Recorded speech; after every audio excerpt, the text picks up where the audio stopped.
So ngayon naman is negative exponent. Negative exponent states that x raised to negative 1 is equals to 1 over x. So mapapansin natin, kapag meron tayong negative exponent, ibababa lang natin siya, pero yung exponent niya is positive na. So magiging fraction na siya. For example, we have 3 raised to negative 2. So ang sagot na natin dito ay 1 over 3 squared. Nilagay natin sa denominator, pero yung exponent niya magiging positive na.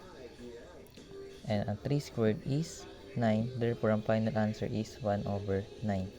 So, ganyan yung sa negative exponent.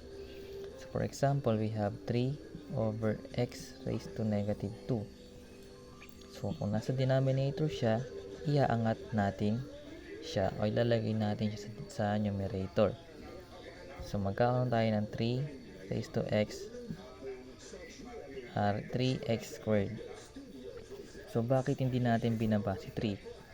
Kasi, hindi naman siya naka-negative exponent. So, kapag may negative exponent siya, doon lang natin siya ibababa. So, for example, we have 2 raised to negative 1 over a raised to negative 3. So, napansin natin, may negative exponent tayo sa numerator, meron din tayo sa denominator. So, papapalitin lang natin yung position nila, pero yung exponent nila ay positive na.